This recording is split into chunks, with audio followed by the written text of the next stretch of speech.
Et pour commenter ce jubilé et cette dernière journée de festivité, Pierrick G, journaliste à Vanity Fair, spécialiste des têtes couronnées. Et puis Marie Billon, également notre correspondante en Angleterre. Vous êtes à Rochester, dans le Kent. Marie Billon, je me tourne tout d'abord vers vous.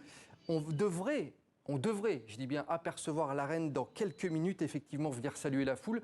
Si cela arrive, ce serait vraiment un événement qui viendrait clôturer donc ces 4 jours de festivités. Effectivement, ça veut dire que la reine finalement aura été là les premiers et le dernier jour, le jeudi, elle est apparue 2 fois au balcon et là, elle pourrait effectivement réapparaître une 3e fois au balcon pour conclure ces festivités. Alors la raison pour laquelle on pense que c'est imminent, c'est tout simplement parce que le drapeau de la famille royale a été hissé il y a quelques minutes au-dessus de Buckingham Palace, ce qui signifie la présence de la reine. Donc c'est quelque chose évidemment que les Britanniques espéraient, même si elle n'a pas pu finalement participer aux festivités vendredi et samedi. En tout cas, pas vraiment, puisqu'elle était là en pensée pour les Britanniques, mais elle était là à travers plusieurs autres manières, notamment cette petite vidéo qu'elle a fait avec l'ours Paddington ou avec des archives qui ont été projetées sur Buckingham Palace. Donc même si elle-même, à 96 ans, n'a pas pu participer autant qu'elle le voudrait, elle a notamment raté les courses à Epsom hier, eh bien elle était très présente, aussi présente que possible. La technologie a permis à Elisabeth II d'être présente pour ce jubilé. Pierrick G, on imagine en un mot, si elle n'apparaît pas, ce serait une vraie déception pour les Britanniques. Oui, ça serait une vraie déception parce qu'on attendait la reine chaque jour pendant ces 4 jours de festivités. Vous imaginez 4 jours vraiment de fête comme on n'a jamais connu dans un autre pays. Nous, en France, on ne peut même pas s'imaginer. Ça a commencé par 3 apparitions, le jeudi de la reine, 2 fois au balcon, puis 1 fois le soir dans les jardins de Windsor où elle a lancé les grandes illuminations à travers tout le Royaume-Uni et le Commonwealth. Donc on attend vraiment cette dernière apparition on attendait un balcon surprise. On en parlait depuis des jours et des jours. Le dimanche, il y aura un balcon surprise, peut-être avec d'ailleurs beaucoup de membres de la famille royale sur ce balcon, parce que vous savez, le premier jour, il n'y avait que les membres actifs de la famille royale, ceux qui travaillent vraiment pour l'entreprise Windsor, comme on dit. Il n'y avait pas, par exemple, Meghan et Harry. Donc peut-être que ce soir, il y aura la reine au balcon avec toute sa famille, la famille agrandie, dont Meghan et Harry. Et ce qui est sûr, c'est que s'il y a ce drapeau au-dessus de Windsor, c'est bien que la reine est dans les murs. Et regardez, Pierrick, voilà. En direct, on voit effectivement la reine apparaître et cette clameur dans le public, cette clameur impressionnante. On va laisser vivre un petit peu cette image.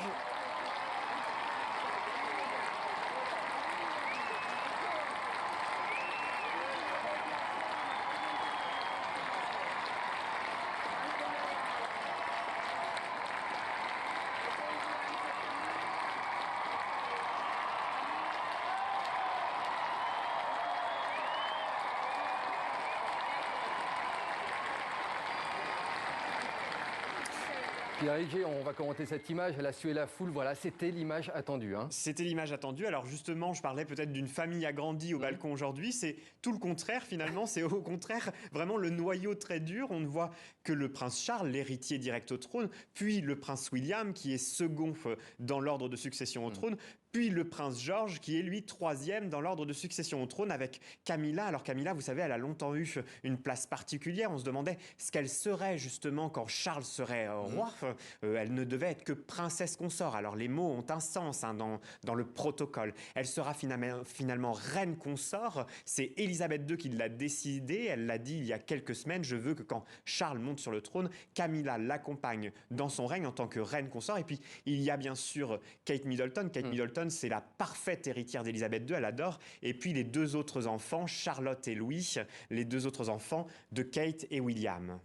Marie Billon, est-ce que autour de vous, au pique-nique où vous êtes actuellement, il y a une clameur lorsque la reine est apparue et que représente la reine exactement pour les Britanniques et pour les gens autour de vous ?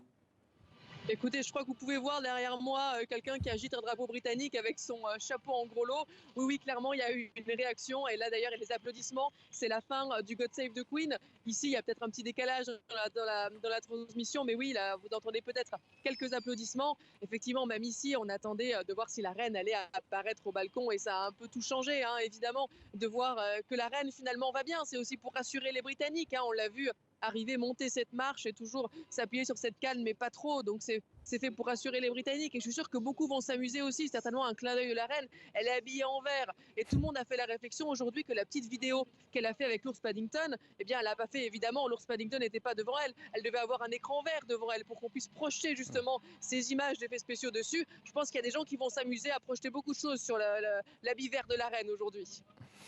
Et voilà, on voit encore la reine en train de saluer le public. On va revenir sur les 4 journées de festivités hautes en surprise et en émotion.